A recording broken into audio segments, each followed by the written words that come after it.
Yo, what is up, everybody? It is your boy out here, CJ the DJ, coming to you live with a brand new episode of Hustle and Burn. As always, man, appreciate y'all tuning in. As always, appreciate our sponsors, Diamond Consulting, guys. For any general contractors out there in the Front Range, Colorado area that may need or utilize subcontractors in any different scope of works for your new builds, remodels, renovations, contact Diamond Consulting, guys. They have a private network of fully vetted, fully insured subcontractors looking to take on more work and expand their companies. So contact Diamond Consulting, guys. 720-563-7452, man. Top of the morning to y'all. Happy Sunday. Hope everybody had a good week. Hope we can end it off right, you dig? We out here, man. It's been a great week. Been a crazy week with the elections and everything. We did not have a quick burn this week. I felt like it was a sensitive week for a lot of people. So we, keep it a little light on the TL, if you will, right? Man, bro, in Colorado, for those that aren't here, we had the biggest November snowstorm in 30 years, man. 2 days straight of snow. But just like Colorado, it's already gone. It's supposed to be nice and sunny. Blue skies outside the windows right now. Crazy, man. They shut down my job, though, so I ain't tripping. I was off. I left early Friday. I didn't have to work Saturday. I'm off Monday for Veterans Day. Salute. Yeah, dig. But, yeah, crazy storm, man. Not excited that the winter is here, but we gonna kick it off with some music news for y'all today, man. Young Thugger just released from jail off his plea deal that we chatted about last pod. My boy comes out, tweets and deletes, seemingly actually going at Gunna and saying he don't know him and stop acting like they're friends on the internet.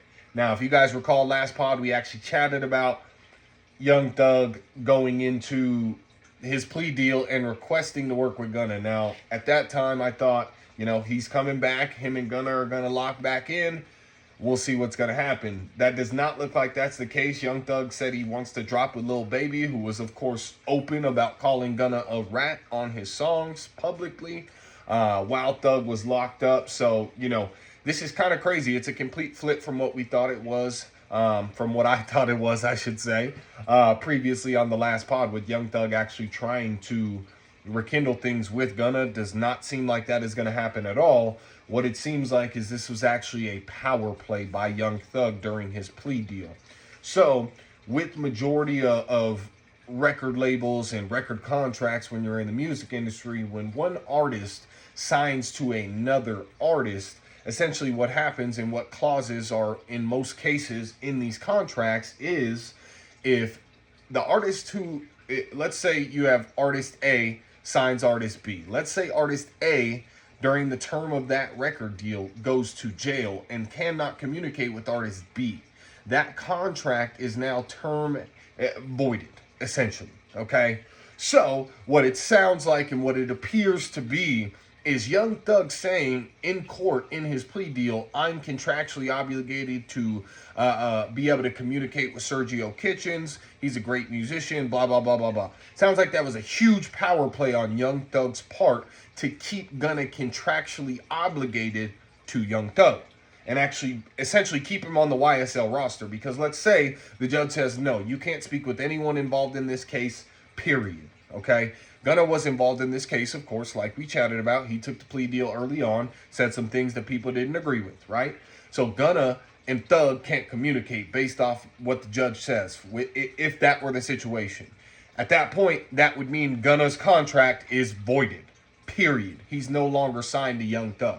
So what it sounds like happened in court is Young Thug made a huge power play over Gunna, essentially saying, I don't fuck with you, but I'm still going to eat off you, my nigga. I'm still gonna eat off you, my nigga. Sorry. Keep getting your #1 albums. Keep getting all them nice hot songs. We love it. Cause I'm eating. But you ain't going nowhere. You signed to me and you gonna finish out this record deal. That's crazy. Power play, y'all.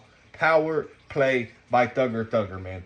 Speaking of power plays, it is rumored that the GOAT, Drizzy Drake, actually flew directly to Young Thug 2 hours after his prison release and handed him $1 million in cash. $1 million. Milliones. Alright? $1 million, yo. Goat Tings. A huge Power play by Drizzy Drake. Of course, we've chatted about it many times on the pod. The beef Drake had recently, of course, not only Kendrick, but with a Future, Metro Boomin. A lot of people saying he runs to Atlanta when he needs a feature, blah, blah, blah, blah, blah, blah, blah. Thug's trying to calm it down, both, privately as well as publicly, tweeting out, hey, Young Thug, Future, or not Young Thug, Future, Metro Boomin, Drake, we're all better together, kind of stop that shit. That's before he gets out. Then he gets out and of course, links with Drake now. So essentially, the reason I say that's a power play on Drake's part, of course, is he's beefing with these Atlanta artists. Now, there were rumors that the beef with Drake and Future was dead. But apparently, that is not the case as well. There were rumors that Drake and Future hopped on a call. They killed the beef. It's done. We're good. A couple days later, Academics comes out and says, no, that's cap. That's internet rumors, complete cap. So the beef is still live and well with Future, Metro Boomin, and Drake, all right? They still ain't fucking with each other. We don't know what the situation is with Drake and Baby. Haven't seen them together in a while. We know him and 21 are locked in, treacherous twins. But at the end of the day, man, it's a power play by Drake because essentially everyone says you need these Atlanta artists. Young Thug is pushing publicly for you guys to kind of rekindle things and get on the same page here. You go directly to Thug 2 hours after he's released off of 3 to 4 years of jail time, hand him $1 million cash, and essentially get to him before these guys are able to get to him, right? So you're able to, chit-chat it up. I'm sure they didn't get, crazy in-depth about that shit. They probably just welcoming him home, but, there was a little talk about that. Like, yo, I'm sure Thugger mentioned it. What we gonna do, fam? Like, we got to do something about this shit. So, huge power play on Drake's part, man. Drake and Young Thug are really two of the biggest in the game, I'm sorry. And it's just kind of crazy to see these guys making these power plays kind of, behind the scenes strategically, man. It's all strategic. It's all political. Some people just do it naturally. Okay, and it seems like Young Thug, it seems like Drake, these guys strategically, but also just naturally, their aura, man, they just handle these situations very well. They know how to move, and they're doing it, man. Let's get to the NFL for y'all. I know why most of y'all come here, man. The NFL talk, the NFL chat, man. The Dallas Cowboys. Man. Dak is done. Dak's done for the season. About to have surgery on a partially torn hamstring, it sounds like, apparently. At this point, I think we should just tank for top picks. Tank for a top pick. Why do you not tank at this point? Put Trey Lance in. Because Cooper Rush, this young bull's good, bro. I know everybody writing the Cowboys out, but I'm telling you, Cooper Rush is probably going to win us like 4 to 5 more games, and I don't like the shit. At this point, if you're going to lose, just lose. Get the top 5 to 7 pick. That's what we should do. Tank, put Trey Lance in, period. See if the kid has anything. If he does, great. Someone might want to, trade for him, get some draft picks. But at this point, put Trey Lance in. Try and tank for a top 5 to 7 pick. I'd keep CD out. Honestly, CD might need to just come down with an injury too. CD Lamb, you're probably not listening, obviously. But just come down with the injury, my boy. Honestly. Foot, toe, what's that shit they be having? Toe turf? Yeah. Get that toe turf. Get that toe turf, man. Get that toe turf. Athlete's foot. Whatever the fuck you got to get, CD Lamb. I want you out of there. The rest of the year. Tank the rest of the year. Get a top 5 to 7 pick. From that point on, we need to trade Micah Parsons. Period. We need you can get I think we're getting a first round pick for Micah Parsons. I honestly do. I still think, even though his last season wasn't as good as his rookie season, of course, and this year, he's been injury ridden, he still has first round pick trade stock around the league. Okay, he's a great pass rusher. He's a linebacker. Realistically speaking, that was his position. We just turned him into a defensive end, right? Because he was fucking good at it. But I think at this point, man, with the Cowboys, we are in full rebuild mode, or we should be. I know Jerry Jones hasn't woken up from his 2 p.m. nap to realize that, but at the end of the day, man, we are in rebuild mode. So go ahead and tank for a top 5 to 7 pick. Trade Micah Parsons for a first rounder. And honestly, anyone with a big contract that's not playing well, and I'm talking directly to Trayvon Diggs, get him out of there. Whatever we can get for Diggs, I don't care if it's 4th, 5th, 6th, 7th, get him out of there. Get that contract out of there. Just don't send him to someone in our division. Definitely not. Just don't send him to someone in our division. Honestly. I don't care if he's in the NFC. I would love to play against motherfucker. Just not someone in our division. Okay? I don't need that sort of heat every season from Trayvon Diggs. But get that guy out of there. Keep DaRon Bland. I like DaRon Bland. Honestly, we may think about getting rid of DeMarcus Lawrence. If we are in full rebuild mode, we may need to think about getting rid of DeMarcus Lawrence. Because he still has a little trade capital too. Trade stock, I should say. So, Cowboys, think about it, man. We need to get a running back. We need a new O-line, and we damn sure need a new head coach. And you know, I know last game, last pod, I'm sorry. Last game. Last pod, we were kind of chatting about it. I mentioned that, you know, there's a difference between player coaches and culture/organization coaches. And I was really sitting back this week thinking, like, can any coach or any person come in and actually change the culture and the organization of the Dallas Cowboys while Jerry Jones is alive? I do not think so. And that's a huge problem. That's a huge problem. We need a coach in there that's at least going to have control of drafts and player picks, trades, stuff like that. Really, we need a GM to be able to do this shit. But if Jerry's going to keep, you know, GM title, we at least need a coach that's going to come in and be able to be in these draft rooms and make these decisions over Jerry Jones and whatever fucking group has been making these decisions for the past years. But I was really thinking about it, man. That's how bad the Cowboys are. And that's how bad we've been for so long while appearing so large. I do not even know if a Bill Belichick could come into the Dallas Cowboys and be the individual that he was in New England because of the way that Jerry Jones is. And because of the way we already operate and have been operating for so long. I'm worried. I ain't gonna lie, man. We'll see what's gonna happen.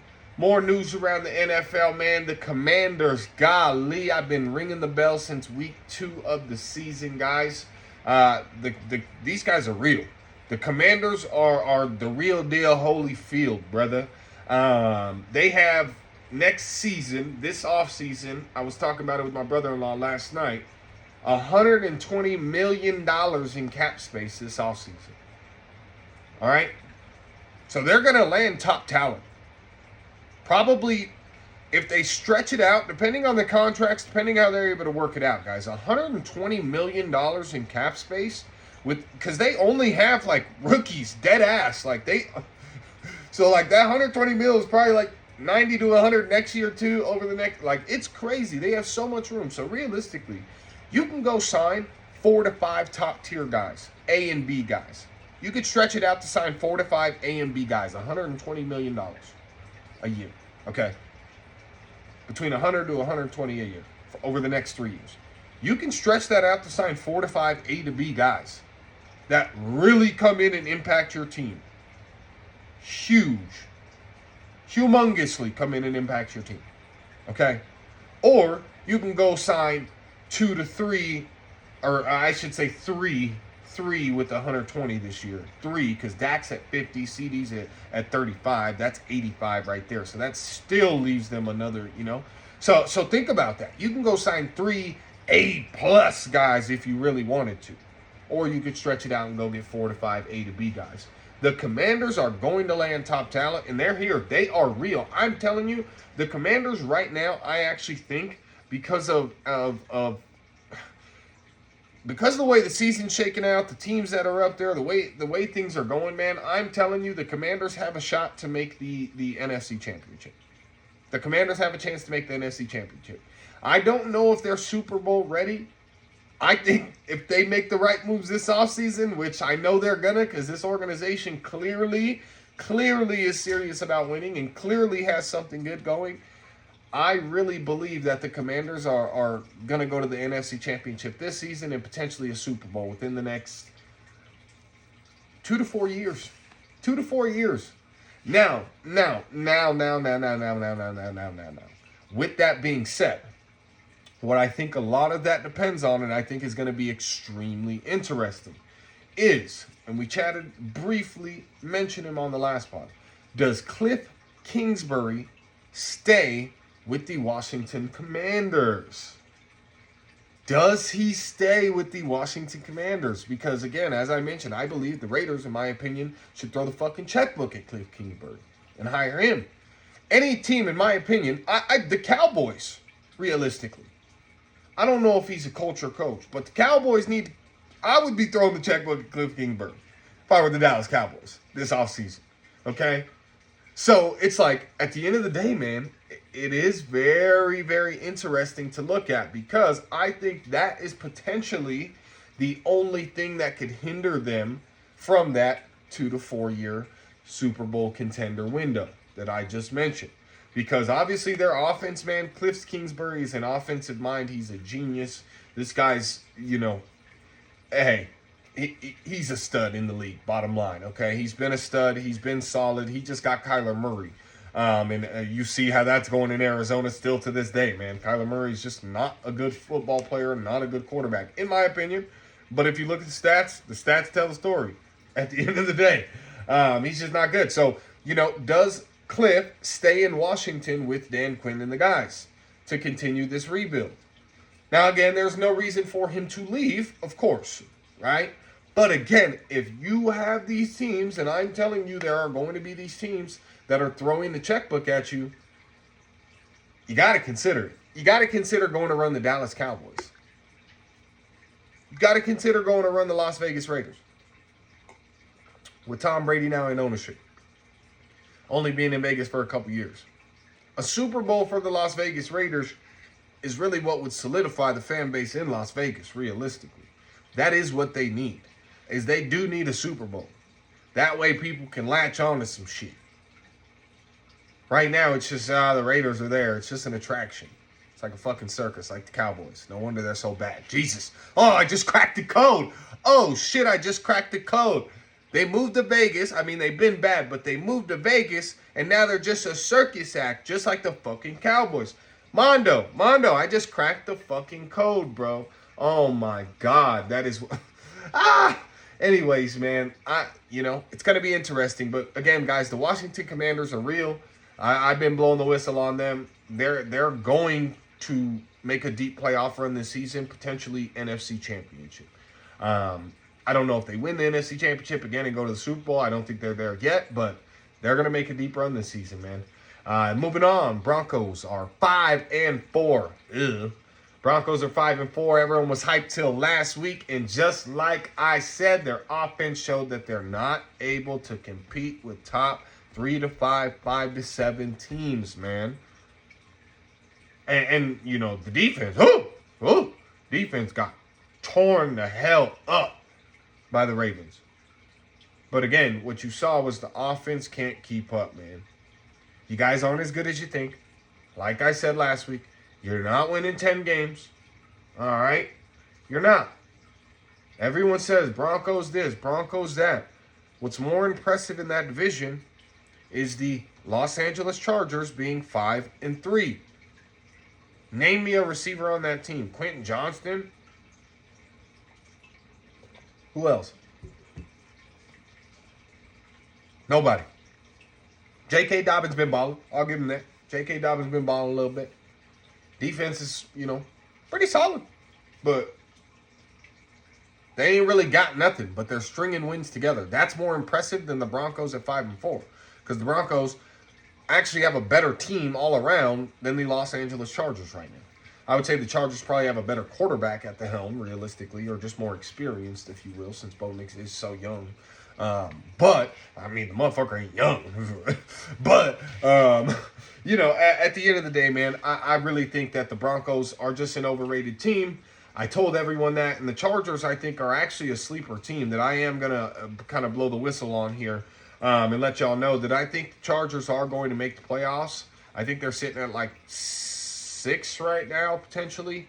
I think the Chargers are going to make the playoffs. So I think they make any noise? No. But I do think that is very impressive, and it speaks to Mr. Harbaugh over there and his guys that he's brought in, how hard they've been working, because what they've done with this team is, made them a bit attractive. If they can go to the playoffs at least, essentially, and grab a wild card win, something like that, it does make them attractive to a wide receiver who may be on free agency. I'm going to get into it probably on the next pod, but we're going to look at some contracts and some free agents so we can go through who's actually free agents this season and really try and shake out what there is on the table, man, what there is on the plate, because I really think LA is flying under the radar. Nobody's talking about them, and, somehow they're winning. Next year, they're going to be a destination spot, depending on who's out there. I don't know if there's too many wide receivers that are in the free agency, but, their defense is solid, man. They're holding teams to a 12.5 point per game average.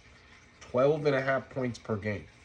If they can continue to do that, keep an eye on the Los Angeles Chargers for, I'd say, 8 or 9 wins. I won't give them that double digits. I will not give them another 5 wins this season, but keep an eye on them for 8 or 9 wins. I would say the Chargers, if you look at their schedule, they can grab 8 or 9. Keep an eye on them, man. Keep an eye on them. That is the NFL news that we wanted to chat about this week, man. Gonna get into just some world news, couple different things this week. Give you some rapid fire on here. John Jones, oh my goodness. This is huge, yo. I don't know if a lot of you listening are UFC fans or not. I'm a huge UFC fan, but John Jones, arguably the GOAT of UFC. In my opinion, the GOAT of UFC right now, says if he wins his upcoming title defense, he either retires or he fights Alex Pereira in a mega fight. And my God, if John Jones wins and he ends up fighting Alex Pereira in a mega fight, if Alex Pereira, who's a monster himself, comes up to heavyweight to fight John Jones, or John Jones drops down, whatever it's going to be, man, this is going to be probably the biggest combat sports event ever, if that were to happen. John Jones versus Alex Pereira will be the biggest combat sports event ever. The biggest draw ever, the biggest gate ever, the biggest pay-per-view sales ever, everything, top to bottom. And crazy enough, you wouldn't even need to stack that card just because of the main event. But if you're smart, you stack that card and you make these records fly if you're Dana. You know Dana. Well, I wonder where it would be, actually. I'm going to ask my boy Joel. I got to get Joel on this pod. We've been talking about it, man. Me and my boy Joel going to get on the pod. We always talk UFC. Joel, if you're listening, man, let me know who you think, where you think the fight would be. Would it be, hometown John Jones, Alex Pereira? What do you think? Let me know where you think it would be. If you think it would be in Vegas, what are we talking here, man? But again, that would be the biggest combat sports event ever, man. So super excited to hear John Jones publicly say that that's kind of his plan, brother. It's going to be wild, brother. Going to be crazy. Damn, Donald Trump. Donnie is the 47th president of the United States, man. An overwhelming victory for Republicans. They now control the White House, the Senate, the House of Republicans. And at the end of the day, this was a complete realignment. If you don't actually peep what happened, it was a complete realignment of the American political system. And I personally think the Republicans are going to run the board for the next 8 to 12 years. It's as long, I should say, they're probably gonna run the board for the next 8 to 12 years, as long as they come through on what they said they were gonna do on this campaign with Trump. As long as they follow through on this, I'm telling you guys right now, J.D. Vance will be elected in 4 years, if they are able to follow through, man. It's just crazy.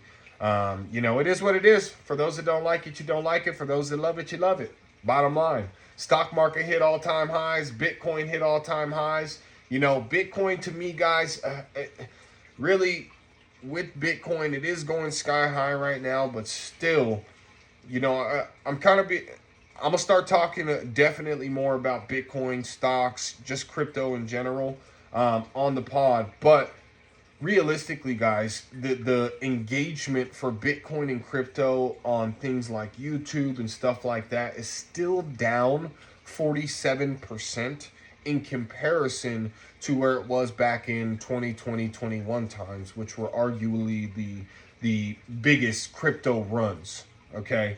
So what that means is that the general public has not caught on still to the rebirth, not rebirth because it's been around. Again, we've all just been asleep. The general public still has not reawakened to the fact that crypto is a real thing, meaning there is still time to get in, research, strategize, and get in. It's a real thing. Whether you believe in it or not, whether you know about Bitcoin or not, it actually is a real thing. All right? It's real. And, I would say, realistically speaking, this is just my opinion, but I would take, if you have a 401k, I would take personally 5 to 10% of that 401k and put it in Bitcoin.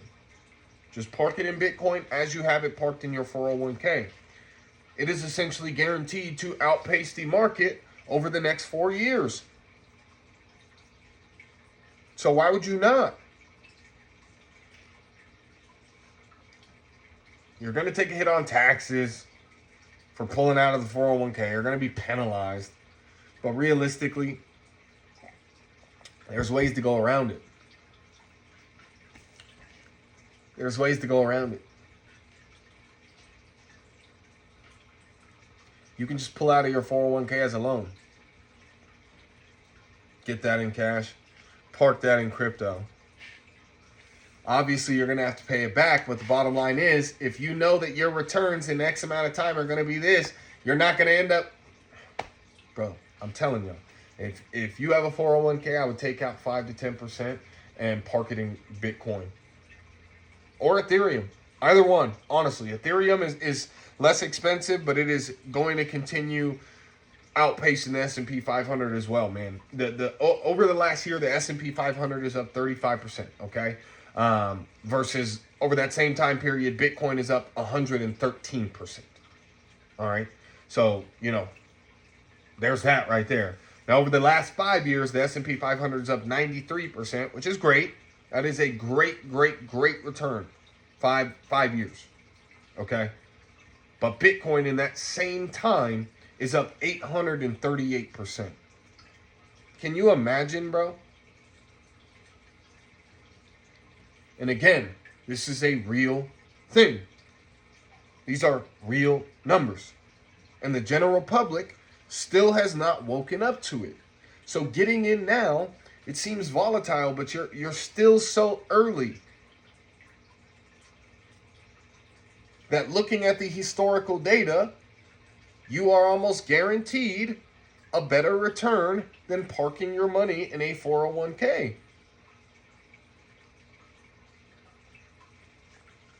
I'm telling y'all, start looking at it, start strategizing, because the general public is not privy to it yet. And again, we're going to be chatting more about it. We're going to be chatting more about the crypto stuff like that. Speaking of cryptos, Dogecoin, after his endorsement of Donald Trump, man, success of SpaceX recently catching a rocket, like let me hold you, like Omarion, literally. It was like, caught the rocket. Caught the rocket, man. Elon Musk, man, his net worth has now risen to over $300 billion. And he is on pace to become the world's first trillionaire. Yes, trillionaire within the next decade, man. That's just insane. Hats off to Elon. That's nuts. Trillion is nuts, man. And the bottom line is he's pushing the civilization forward. Whether you believe it or not, whether you believe in who he endorsed or not, the bottom line is Elon Musk and his companies push society forward in many ways, shapes, and forms. So hats off to Elon, man. Can't wait for him to hit trillionaire status. That's going to be a fucking party. Well, it might probably be a party on Mars, honestly. Knowing Elon, it ain't going to be too much of a party. Probably a party on Mars is what he'd like. But yeah, man, hats off to Elon, man. The election, this year was really crazy. But as many elections do, it showed intelligence at its finest, I think, and ignorance at its finest. And it's just a new time, man. Conversations have to be had. The whole like, you don't agree with my opinion, so we can't be friends and we're not gonna conversate. Those times are over, man. Nobody cares. Like people want to have real conversations and are willing to change their mindsets and have their mindsets changed, but they want to be educated if that's going to happen. Like, again, the days of like, this is how I feel and this is the media narratives and that sort of thing, it's done. That's done. People are willing to have conversations, but again, you have to be willing to have those tough conversations. Don't come spill your feelings, and then when I start spitting facts, you get upset. No one wants to hear it. It's a new world. And the United States showed you. Donald Trump is confirmed to have won all 7 swing states. I don't know if that's ever happened by a Republican, but if you look at the map, guys, mainly red. Mainly red. Go Google the full done map. Mainly red. So that should tell you something. It's a new time, bro. It's a new time. We got to have conversations. Can't be hiding and running from these tough, harsh conversations. And you got to bring facts to the table. Otherwise, no one is going to want to chit-chat with you, man. Whatever side you voted for, though, at the end of the day, what I think and what I believe is in these tough times, in these crazy times where it feels the most divisive, is when the best of the best, both men and women, are made. The best of the best men and women are made, man. So buckle up, strap them boots up, get to work, man. Get to work and go fucking 100x your entire fucking life. Period. No matter who the president is, that's your fucking job every day. Go 100x your life, man. Lock in. I want everyone here to 100x and be 100 times better than they are today by this time next year, 4 years from now. All right? 100x this shit, man. It takes a lot of fucking focus, but y'all can fucking do it, man. All right? We gonna move on. We gonna start a quick new segment. A quick new segment on the pod for y'all, man. We gonna start doing this. The Fried. Yes, we hustling and burning. The Fried Award of the Week, man. Fried Award of the Week. We're giving 2 Fried Award of the Weeks out today. The first Fried Award of the Week, man, it goes to the baby mamas and baby daddies that post their kids with emojis over their face for the first 1 to 2 years. Yo, you're not Rihanna. You're not Beyonce. Nobody care about your little gremlin. I don't know what y'all smoking, but you're fried. You're fried. All right. Next Fried Award of the Week goes to Bronny James, man. Demoted to the G League, where he belongs. Makes his G League debut. 6 points on 2 for 9 shooting. But as my boy KJ said, he's still elite defensively, man. No, he's fried. He is fried, man. Fried Award of the Week, Bronny James, and baby mamas and baby daddies that hide their kids' faces with emojis. Y'all are fried, man. Y'all are fried. Now let's get to the NFL picks of the week, man. I know why y'all come here. We got the lock of the week for y'all, man. Lock of the week. This is a 4-leg parlay, guys. Any of these bets that we put, of course, on financial advice. Go do your own research. But before we get into these NFL picks, I do again want to give a shout out to our sponsor for these NFL picks, guys. ORSBC Denver. I got the what the actual name is. I forgot it. Damn, Fried Award of the Week to me, But the sponsors for the NFL picks, guys, ORSBC Denver. Again, for any Raiders fans, guys, in the Colorado area, down at Play Ball Sports Bar and Grill every Sunday. This Raiders club gets together, members both new and old. It is a great time. It is a vibe. They keep it love. They keep it respectful. So for any fans outside of the Raider Nation, still come on down, man. Watch the game. We'll put your team on one of the televisions. We'll hook you up, man. Great drinks, great deals. They got $3 touchdown shots. Whew. Fired up. Let me tell you, man. Shout out to them, man. ORSBC.Denver on Instagram, guys. Go give them a like, a follow. Of course, and pull up to the bar, man. Come have some fun with us, man. But again, let's get to these NFL picks, the lock of the week. I got first and foremost the Chiefs money line over the Denver Broncos. Don't think the Broncos got a chance in that one, so that's kind of easy for me. Again, these are the locks of the week in my opinion. Next up, we got the Bills money line over the Indianapolis Colts. Again, lock. Next up, third leg of this lock of the week, we have the Atlanta Falcons money line over the New Orleans Saints. Saints are coming in banged up. Derek Carr is back again, but at the end of the day, I do think Atlanta has been trending up and actually playing a lot better just overall and all around in many different positions rather than just one or two positions like they were the first couple weeks of the season. So I got Atlanta money line over the New Orleans Saints as the third leg. Fourth leg, I have, the Philadelphia Eagles money line over the Dallas Cowboys. Like I mentioned earlier, I want a top 5 pick for the Cowboys. So fly, Eagles, fly this week. Give the Cowboys a loss. Please. Matter of fact, beat them badly so CD can get that turf toe thing. For real. For real. Beat them badly so CD can get that turf toe shit that I was talking about. I don't care what y'all got to do. But that's the lock of the week, man. Here we go. Chiefs money line, Bills money line, Atlanta money line, Philly money line. 4 legs, guys. At the time of the bet, that was plus 258. All right? Some good odds. Go double up. You dig? Now we got the juicy parlay of the week coming for y'all, man. Pause. The juicy parlay of the week coming for y'all is crazy. All right. Golly. The juicy parlay of the week this week, guys. And all these juicy parlays, of course, are always plus 1,000 odds or more for anyone that hasn't listened to the pod that doesn't know that. Now, this is going to be for the first time. I do all spreads for the juicy parlay. So these are not money lines. These are all spreads for the juicy parlay. I like some of these spreads this week, honestly. First and foremost, first leg, I have the Washington Commanders, guys, minus 2.5 versus the Pittsburgh Steelers. I think, like I mentioned, Commanders have been playing good. They kind of put the league on notice, but I think this is actually the week where they go in, they beat a really good defense, and they do it by, I'd say, 7-10. So I'm comfortable with 2.5 on the Commanders for the juicy parlay. So minus 2.5 with the Commanders versus Steelers. This is their pop-out game. Second leg of the parlay, I have the Bills, the Buffalo Bills, minus 4 versus Indy. As I mentioned, I don't see the Colts competing in any way, shape, or form today, so I'm taking the Bills minus 4. I think they can get it by at least a touchdown.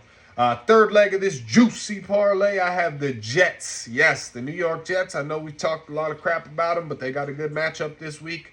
I got them minus 2 versus Arizona. I just don't like Arizona at all. You know, the offense is overrated. QB is overrated. Defense is mid at best over there. I got the Jets, man. I think Devontae is going to score another touchdown today from Aaron. They're going to stay on the same page, and, you know, they're going to be tweeting and posting on Instagram, and, Rome wasn't built in a day. Whatever, man. I got the Jets minus 2. All right? That's it. It is what it is.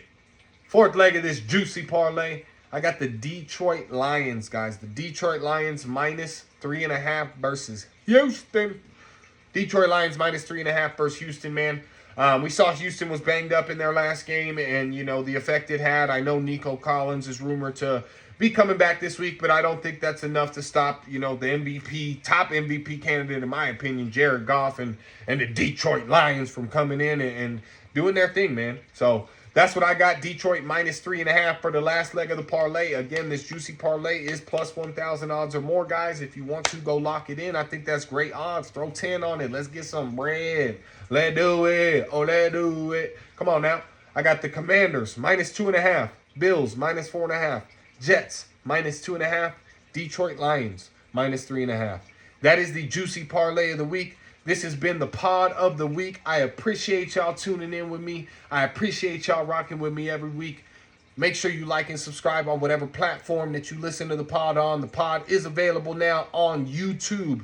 And just to let you guys know, we will be switching majority over to YouTube. So make sure you go like and subscribe on there. Hustle and burn on YouTube, guys. Appreciate you tuning in. Hope everybody has a great Sunday. We out.